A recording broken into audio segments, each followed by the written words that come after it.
बेबस, लाचार, मजबूर बाप दरियाए स्वात में अपने बच्चों को बचाने के लिए दर दर भागता रहा। रेस्क्यू वालों की मिन्नतें करता रहा, लेकिन जान बचाने के सामान से महरूम रेस्क्यू वाले कुछ ना कर सके। बाप पथराई आंखों से अपने जिगर के टुकड़ों को देखता रहा। आंखों के सामने औलाद जान से चली गई।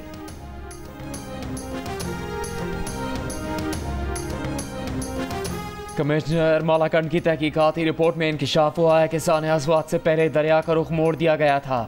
दरिया के हिफाजती पुश्तों की मजबूती की वजह से रुख मोड़ा गया। रिपोर्ट में दावा किया गया है कि पानी की सतह कम होने पर सैयाह वहाँ पहुँचे। मुतासरा सैयाह 9:31 पर दरिया में गए। 14 मिनट बाद 9:45 पर पानी की सतह बढ़ी। रिपोर्ट में यह भी कहा गया कि रेस्क्यू को कॉल की गई। मुतलका हुकाम 20 मिनट बाद 10:05 पर वाक़े की जगह पर पहुँचे। सीज़ फायर नज़र आया है और ईरान को एक कामयाबी नज़र आई है। मैं आपको सिर्फ ये ज़रूर बताऊंगा कि इसमें प्राइम मिनिस्टर साहब का बड़ा रोल है और इसके पीछे भी वर्दी है। मैं आगे डिटेल में नहीं जाना चाहता, लेकिन जिस तरह उन्होंने वर्ल्ड लीडर्स को कन्विंस किया है, जिस तरीके से बातचीत की है और जिस तरीके से ये सारा अपने अंजाम को पहुंचा है, इसमें बहुत बड़ा हमारे लीडर्स का रोल है। जब ये भारत के साथ जंग हुई तो आपने कहा कि अल्लाह ताला ने हमें गैबी मदद की। आर्मी चीफ उस वक्त बिल्कुल सॉलिड खड़े हुए थे, कोई उनको परेशानी नहीं थी और बिल्कुल क्लैरिटी के साथ थे कि इन्होंने हमारे पे हमला किया तो ये उससे 4 गुना ज़्यादा भुगतेंगे, और उन्होंने भुगता था। ईरान सीज़ फायर में वज़ीर आज़म का बड़ा किरदार है। सीज़ फायर के पीछे वर्दी भी है। आलमी रहनुमाओं को कायल करने में हमारे लीडरों का बहुत बड़ा किरदार है। वज़ीर दाखिला मोहसिन नकवी की मुख्तलिफ मकातब फ़िक्र के उलमा से गुफ्तगू। वज़ीर दाखिला ने कहा कि भारत ने हमला किया तो आर्मी चीफ डट कर खड़े थे। उनका जहन क्लियर था कि भारत ने हम पर हमला किया तो 4 गुना ज़्यादा भुगतेगा, और भारत ने भुगता। वज़ीर दाखिला के उलमा कराम से मुहर्रम के दौरान अमन व अमान बरकरार रखने के लिए किरदार अदा करने की अपील। दुनिया को इत्तेहाद का पैगाम देने के लिए 14 अगस्त के दिन फैसल मस्जिद में तमाम मकातब फ़िक्र के उलमा को इकट्ठे नमाज अदा करने की दावत। कहा, कानून नाफिज करने वाले इदारों की तरह उलमा भी बराबर का किरदार अदा करते हैं।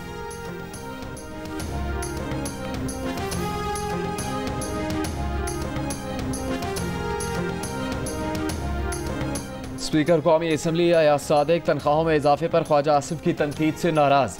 वज़ीर आज़म शहबाज शरीफ को ख़त लिख दिया। ज़राए के मुताबिक ख़त में लिखा कि कौमी असम्बली के स्पीकर और डिप्टी स्पीकर की तनख्वाह बढ़ाने के फैसले से उनका कोई ताल्लुक नहीं। तनख्वाह बढ़ाने का फैसला वफाकी काबीना और वज़ीर आज़म का है, उनका नहीं। वज़ीर आज़म बेशक उनकी तनख्वाह ना बढ़ाएं, अपनी तनख्वाह का मामला वज़ीर आज़म पर छोड़ दिया। इस मामले पर फैसला वज़ीर आज़म करें। ज़राए के मुताबिक स्पीकर अयाज सादिक ने ख़त में ख्वाजा आसिफ के इल्ज़ामात का जवाब देने से गुरेज किया। वज़ीर दिफा ख्वाजा आसिफ ने गुज़श्ता रोज़ सोशल मीडिया पर एक बार फिर स्पीकर और चेयरमैन सेनेट की तनख्वाहों में इजाफे पर तनकीद करते हुए इसे कौमी ख़जाने का इस्तेहसाल करार दिया था।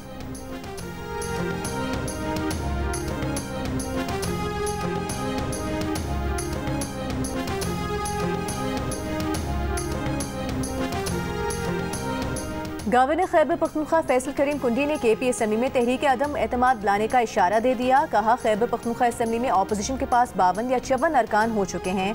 जिस दिन हमारा एक भी रुकन ज्यादा हुआ तो हमारा जमहूरी हक है कि अदम एतमाद लेकर आएँ। कहा, PTI के डायलॉग हम पहले भी सुनते थे। जब अदम एतमाद कामयाब हुई वो सबके सामने था। अगर PTI के पास विफाक, पंजाब, बलूचिस्तान और सिंध में ज्यादा अरकान हैं तो वो अदम एतमाद ले आए।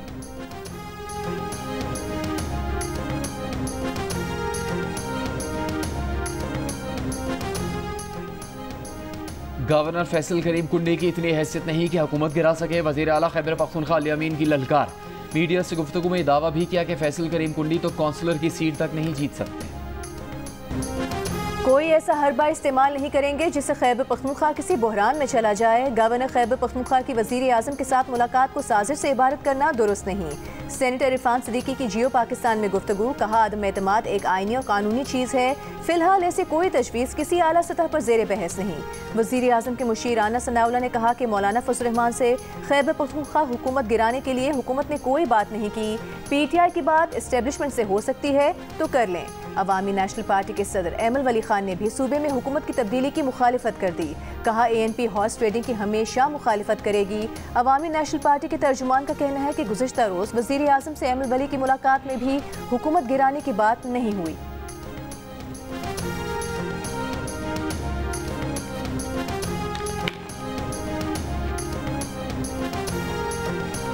अली अहमद गंडापुर को या पीटीआई को अपोजिशन की ज़रूरत नहीं है, वो खुद अपनी अपोजिशन खुद है।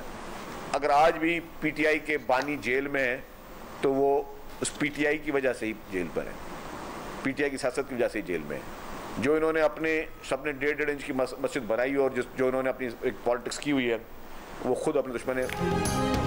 अली अमीन गंडापुर या पीटीआई को अपोजिशन की ज़रूरत नहीं, वो खुद अपनी अपोजिशन है, उनको किसी से ख़तरा नहीं। बानी पीटीआई आज अपनी पार्टी की वजह से जेल में है, सबने 1.5 इंच की मस्जिद बनाई हुई है। सिंध के सीनियर वजीर शर्जील मेमन की पीटीआई पर तनकीद, कहा खैबर पख्तूनख्वा में अमन अमान की सूरत हाल ख़राब है, अपनी जिम्मेदारी छोड़कर ये इस्लामाबाद पर धावा बोलने की बात करते हैं। कहा जमात इस्लामी ने आज तक कुछ नहीं किया, ये सिर्फ तनकीद और मुजाहरे करते हैं। शर्जील मेमन ने कहा 93,118 टीचर्स को भर्ती किया गया, इल्ज़ाम लगाने वाले भी इस बार भर्तियों पर तनकीद नहीं कर सकते।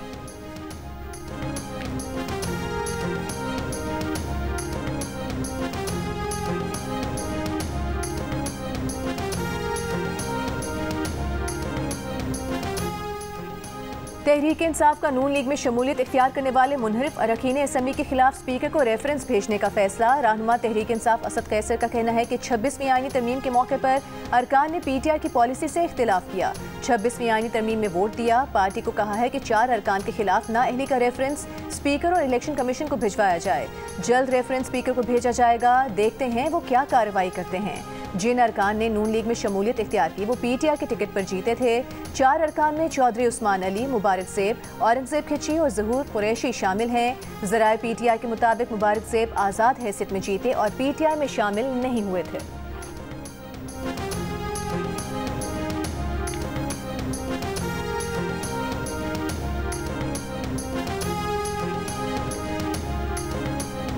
बानी पीटीआई की बहन अलीमा खान का कहना है कि बानी पीटीआई को तन्हाई में डालकर माइनस करने की कोशिश की जा रही है। बातचीत से मुतालिक बानी पीटीआई का पैगाम क़यादत तक पहुँच गया होगा। बानी पीटीआई ने कहा कि इस हुकूमत को कबूल नहीं करना चाहिए, वो सारी जिंदगी जेल में रहें।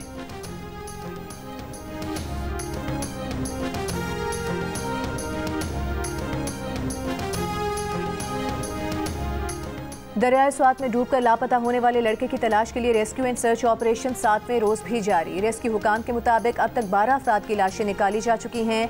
6 रोज कबल दरियाए स्वात में 17 अफराद डूब गए थे, 4 को बचा लिया गया था। डूबने वाले 10 अफराद का ताल्लुक सियालकोट से था, 6 अफराद का ताल्लुक मर्दान और 1 स्वात का रिहायशी था।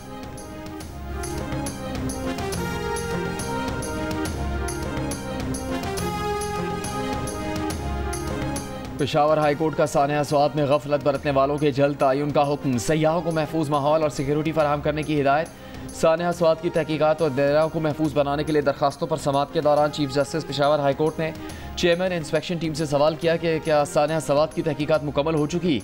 स्वात वाक़े के बाद इमरजेंसी रिस्पॉन्स के क्या इंतजाम हैं। चेयरमैन इंस्पेक्शन टीम ने बताया कि मुख्तलिफ महकमों की कोताही सामने आई है, तहकीकात जारी हैं। कमिश्नर हज़ारा ने कहा कि ड्रोन हासिल किए जो लाइफ जैकेट्स पहुँचा सकते हैं। अदालत ने कहा ड्रोन्स को टेस्ट करें, कहीं ऐन वक्त पर नाकाम ना हो। अदालत की सानिया स्वात से मुतालिक तहकीकाती रिपोर्ट जमा करवाने की हिदायत।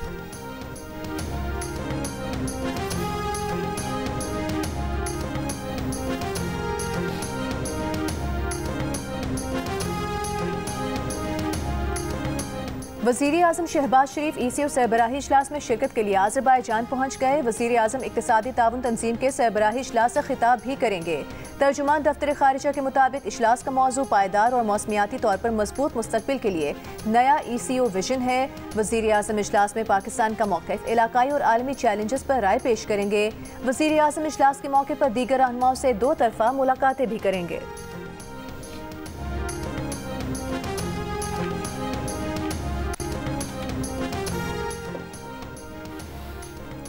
बाजौड़ धमाके की FIR थाना CTD में दर्ज। वाक़े पर CTD की रिपोर्ट तैयार। रिपोर्ट में कहा गया कि धमाके की जगह से मोटरसाइकिल के पुर्जे, बारूदी मवाद और IED के टुकड़े भी मिले। वाक़े में मुलविस 7 दहशतगर्दों की निशानदही हो गई। गुज़श्ता रोज़ बाजौड़ के मकाम फाटक मेला के करीब धमाके में असिस्टेंट कमिश्नर, तहसीलदार और पुलिस एहलकारों समेत 5 अफराद शहीद हुए थे।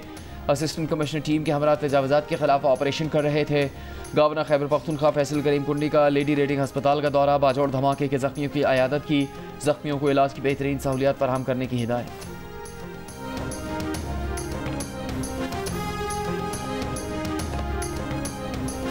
मुशीर इत्तलाफ खैबर पख्तूनख्वा बैरिस्टर सैफ का वफ्द के हमरा बाजौड़ का दौरा।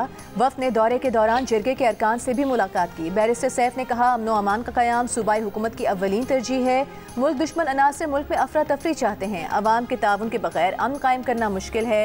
बैरिस्टर सैफ, चीफ सेक्रेटरी और IG ने खार अस्पताल में जख्मियों की अयादत की। शोहदा के लवाहिकीन और जख्मियों को हुकूमत की जानिब से पैकेज के तहत मुआवजा दिया।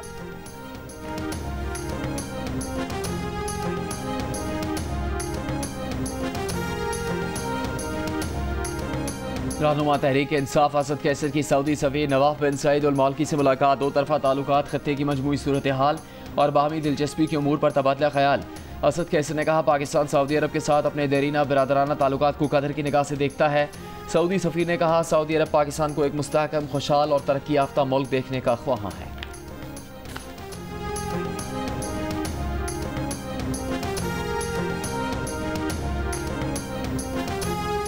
34 साल पुराने कत्ल के मुकदमे में सजाए मौत के कैदी की सजा उम्र कैद में तब्दील। सुप्रीम कोर्ट के जस्टिस अथर मिनेला ने फैसले में लिखा, अपील करने वाला उम्र कैद से भी ज़ायद कैद में काट चुका।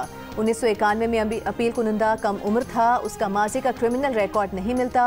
वो सज़ा कानूनी हैसियत नहीं रखती जो किसी को कमज़ोर और नाकाम निज़ाम इंसाफ के बाइस बर्दाश्त करनी पड़े। इंसाफ में ताख़ीर का सबसे ज़्यादा निशाना वो अफराद बनते हैं जो माली लिहाज से कमज़ोर हैं और अपनी मर्जी का वकील रखने की इस्तिताअत नहीं रखते। ऐसा लगता है फौजदारी निज़ाम इंसाफ तफ्तीश से अपील तक ताकतवर बाअसर अफराद के इस्तेहसाल का शिकार हो जाता है। कमज़ोर और समझौता शुदा निज़ाम इंसाफ कानून की हुक्मरानी को नुकसान पहुँचाता है।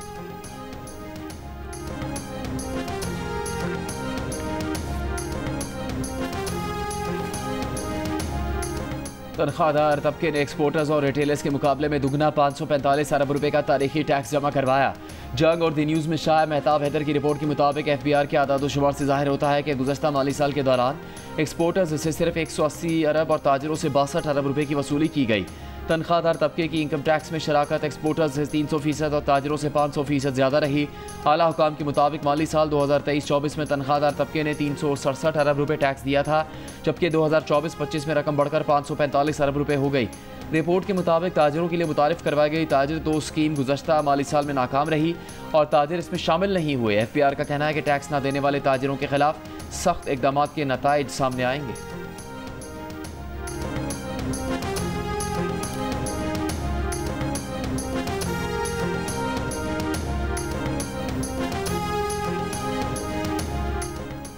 कौमी बचत स्कीमों के मुनाफे की शरह में कमी। पेंशनर बेनिफिट अकाउंट और बहबूद सेविंग अकाउंट का मुनाफा कम करके 13.2% कर दिया गया। स्पेशल सेविंग सर्टिफिकेट का मुनाफा कम करके तकरीबन 10.5% और रेगुलर इनकम सर्टिफिकेट का मुनाफा 11% कर दिया गया।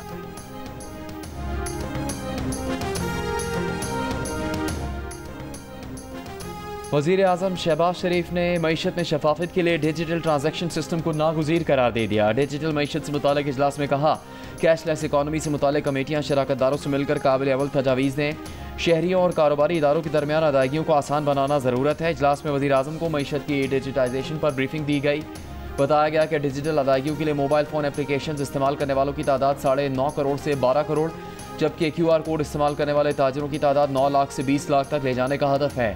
मजमूई डिजिटल अदायगियों को भी 7.5 अरब से 12 अरब रुपए तक बढ़ाया जाएगा। वज़ीर आज़म ने तमाम अहदाफ को दुगना करने की हिदायत की है।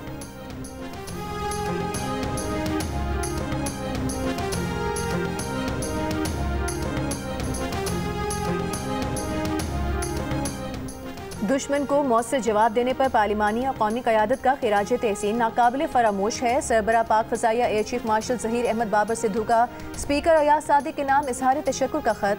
कहा, भारतीय जारहियत के खिलाफ कौमी यकजहती कायम करने के लिए स्पीकर का किरदार काबिल सताइश है। एयर चीफ ने कहा, पाक फ़ज़ाइया मुल्क की दिफा के लिए हर लम्हा तैयार है। पाक फ़ज़ाइया मुल्क की सरहदों की हिफाजत को अपनी मुक़द्दस जिम्मेदारी समझती है। सरबरा पाक फ़ज़ाइया ने ख़त स्पीकर कौमी असम्बली के ख़त के जवाब में लिखा है।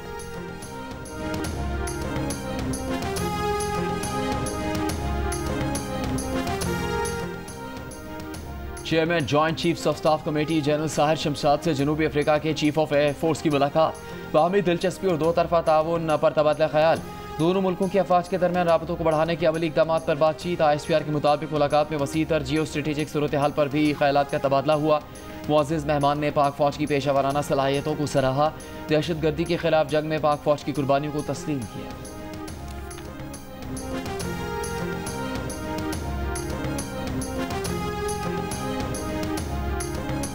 लाहौर हाई कोर्ट के इलेक्शन ट्राइब्यूनल ने वफाकी वज़ीर अब्दुल अलीम खान की कामयाबी के नोटिफिकेशन के खिलाफ इंतखाबी उज़रदारी को मुस्तरद कर दिया। हल्का NA 117 से अली एजाज ने अब्दुल अलीम खान की कामयाबी के नोटिफिकेशन को चैलेंज किया था।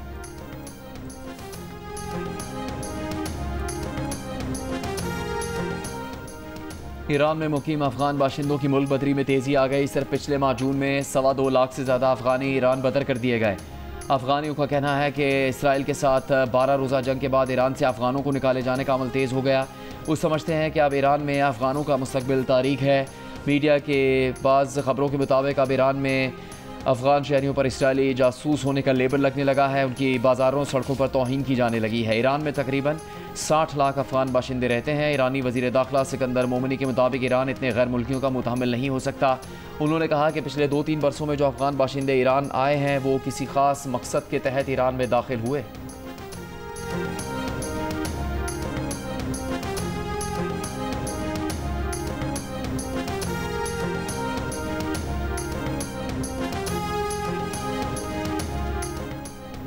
पेंटागन ने कहा है अमरीकी हमलों से ईरान का एटमी प्रोग्राम 2 साल पीछे चला गया। तर्जुमान पेंटागन ने कहा है कि अमरीकी हमलों से 3 ईरानी एटमी तंसीबात तबाह हुई।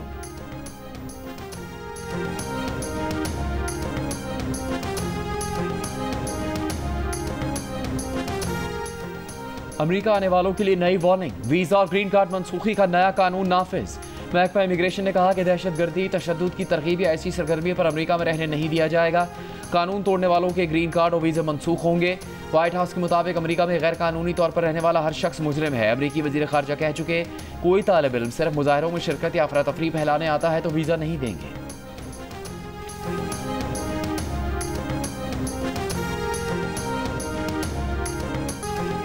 गजा में इमदादी मराकज़ पर तैनात अमरीकी सिक्योरिटी कॉन्ट्रैक्टर्स ने अपने साथियों की जानिब से खुराक के लिए जमा फ़लस्तीनियों पर दानिस्ता हमले का पर्दा चाक कर दिया। 2 कॉन्ट्रैक्टर्स ने शनाख्त ज़ाहिर न करने पर खबर एजेंसी को बताया कि वो इन वाक़यात पर परेशान होकर हक़ाइक़ सामने ला रहे हैं। 2 अमरीकी कॉन्ट्रैक्टर्स ने बताया कि सिक्योरिटी अमला गैर तरबियत याफ्ता और भारी असलहे से लैस था। भूख से निढाल फ़लस्तीनियों पर बराह रास्त गोलियाँ चलाई गईं। स्टन ग्रेनेड्स और मिर्च स्प्रे का इस्तेमाल भी किया गया। ये इक़दामात बगैर किसी वाज़े ख़तरे के भी किए गए। वीडियोस में कॉन्ट्रैक्टर्स को इसराइली टैंकों के जरिए ताकत का मुजाहिरा करने की बात करते सुना गया।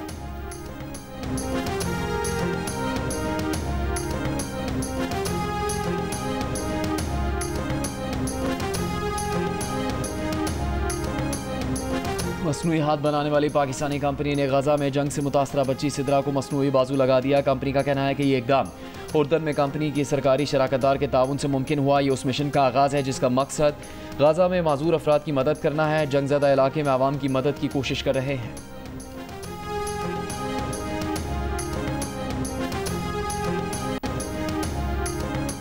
न्यूयॉर्क मेयर की दौड़ में डेमोक्रेटिक उम्मीदवार ज़ोहरान को उनका कहना है कि सदर ट्रंप इसलिए उन पर हमले कर रहे हैं क्योंकि वो मेहनतकश मिडिल क्लास के खिलाफ सदारती इक़दामात से तवज्जो हटाना चाहते हैं और हम इसका मुकाबला करेंगे। ज़ोहरान ममदानी ने कहा कि सदर ट्रंप मुझे गिरफ्तार करने, मुल्क बदर करने और अमरीकी शहरियत ख़त्म करने की धमकी दे रहे हैं क्योंकि वो नहीं चाहते कि मैं काम करने वालों लोगों के हुकूक की बात करूँ, उन लोगों की बात करूँ जिन्हें महंगाई के बायस न्यूयॉर्क छोड़ने पर मजबूर किया गया। सदर ट्रंप ने अपनी इंतखाबी मुहिम में महंगाई कम करने का वादा किया था जिससे अब वो मुनहरिफ हो रहे हैं, इसलिए अपनी नाकामी छुपाने के लिए मुझ पर हमले कर रहे हैं। अमरीकी सदर ट्रंप ने एक बयान में कहा था कि अगर ज़ोहरान ममदानी ने इमिग्रेशन एंड कस्टम्स इन्फोर्समेंट को उनके फ़राइज़ की अंजामदही से रोका तो इंतज़ामिया उन्हें गिरफ्तार करेगी।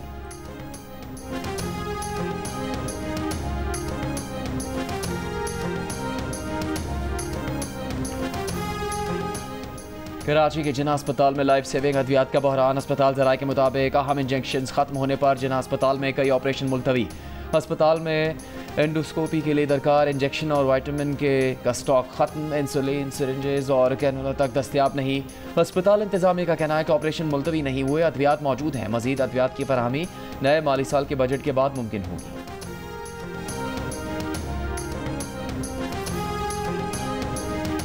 कराची के इलाके औरंगी टाउन मोमिनाबाद में फायरिंग, 3 अफराद जाँ बहक, 2 मुल्जिमान गिरफ्तार। मकतूलीन की शिनाख्त गौसुद्दीन, गुलबख्त और अमीन के नाम से हुई। पुलिस के मुताबिक मकतूल गौसुद्दीन रिश्तेदारों के हमरा बेटी के घर आया था। घर में झगड़े के दौरान दामाद हमीद और दीगर ने फायरिंग की। गिरफ्तार मुल्जिमान में गौसुद्दीन का संधी और एक रिश्तेदार शामिल है।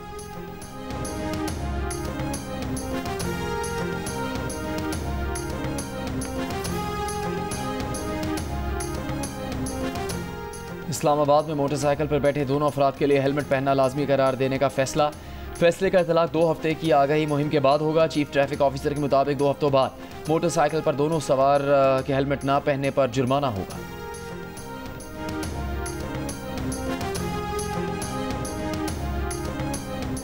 प्लास्टिक की आलूदगी माहौलियाती खतरा है और इसे खत्म करना हमारी जिम्मेदारी। दुनिया भर में आज प्लास्टिक बैग से छुटकारे का दिन मनाया जा रहा है। इस दिन का मकसद प्लास्टिक के थैलों के इस्तेमाल को कम करना और माहौलियात पर इसके मनफी असरात के बारे में आगाही बढ़ाना है। वज़ीर आला पंजाब मरियम नवाज का प्लास्टिक बैग फ्री डे पर पैगाम। कहा, प्लास्टिक बैग्स रोज़मर्रा की ज़िंदगी में थोड़ी सी आसानी मगर तबाही ज़्यादा फैलाते हैं। प्लास्टिक का इस्तेमाल कैंसर समेत दीगर मुहलिक अमराज की वजह बन सकता है। पंजाब में माहौल दोस्त कपड़े और कागज़ के थैलों के इस्तेमाल को फ़रोग़ दिया जा रहा है।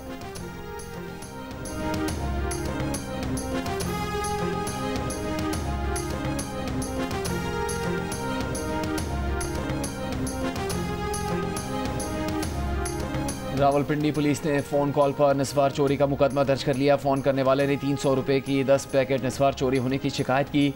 पुलिस ने पर्चा काट दिया। निस्वार चोर की तलाश भी जारी। स्टेट बैंक ऑफ पाकिस्तान ने 1000 रुपए के नए डिज़ाइन का कोई नया नोट जारी नहीं किया। जियो फैक्ट चेक ने स्टेट बैंक से तस्दीक कर ली। स्टेट बैंक के मुताबिक सोशल मीडिया पर वायरल 1000 के नए नोटों की तमाम तस्वीर जाली हैं। जियो फैक्ट चेक सोशल मीडिया पर फैली खबरों की जांच का मौसर प्लेटफॉर्म है। किसी भी खबर की हकीकत जानने के लिए जियो फैक्ट चेक से राबता किया जा सकता है। फेक न्यूज़ से छुटकारा पाकर जियो।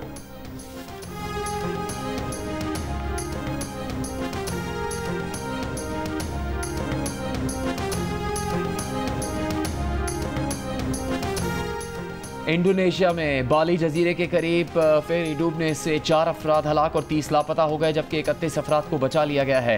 फेरी गुज़श्ता रात बेनेवांगी पोर्ट से रवाना होने के आधे घंटे बाद डूब गई। फेरी में 65 अफराद सवार थे, जिनमें 53 मुसाफिर, 12 अमले के अरकान और 22 गाड़ियाँ भी शामिल थी। रेस्क्यू एजेंसी के मुताबिक ख़राब मौसम और तेज़ लहरों के बायस तलाश और बचाव के काम में मुश्किलात पेश आ रही हैं।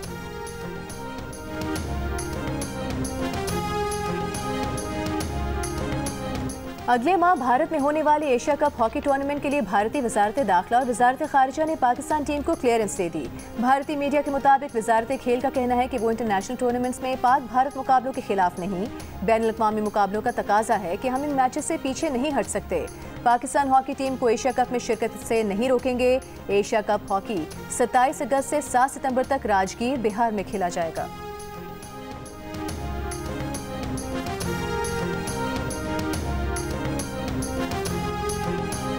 पाकिस्तान क्रिकेट बोर्ड का रवा माली साल के लिए 18 अरब 30 करोड़ रुपए के बजट की मुत्तफ़िका तौर पर मंजूरी देने का फैसला।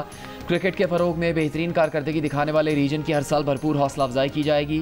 बेहतरीन परफॉर्मेंस वाले रीजन को हर साल इनाम भी दिया जाएगा। चेयरमैन मोहसिन नकवी की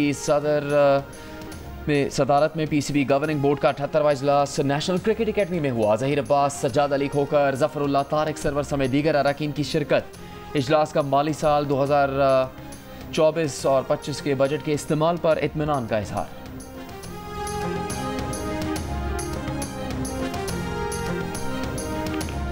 भारत में बंद किए गए पाकिस्तानी मशहूर शख्सियात के सोशल मीडिया वीडियो चैनल्स को अनब्लॉक और फिर ब्लॉक करने की मुतज़ाद इत्तलात। भारतीय मीडिया के मुताबिक पहले बहाल किए गए अकाउंट्स में हानिया आमिर, शोएब अख्तर, बासित अली और राशिद लतीफ़, शाहिद आफरीदी और जियो समेत 3 एंटरटेनमेंट चैनल के सोशल मीडिया वीडियो अकाउंट्स शामिल थे, जिसके बाद शोएब अख्तर और शाहिद आफरीदी के अकाउंट्स दोबारा ब्लॉक करने की भी खबर आ गई। ताहम भारत के हुकूमती ज़राए का कहना है कि अकाउंट्स तकनीकी खराबी के बायस अनब्लॉक हो गए, जिनको जल्द ही दोबारा ब्लॉक कर दिया जाएगा। भारतीय हुकूमत ने ब्लॉकिंग में रुकावट की वजह तकनीकी मसला करार दिया है। बाज़ाब्ता तौर पर किसी पाकिस्तानी शख्सियत या चैनल्स के सोशल मीडिया अकाउंट की बहाली की तस्दीक नहीं की गई।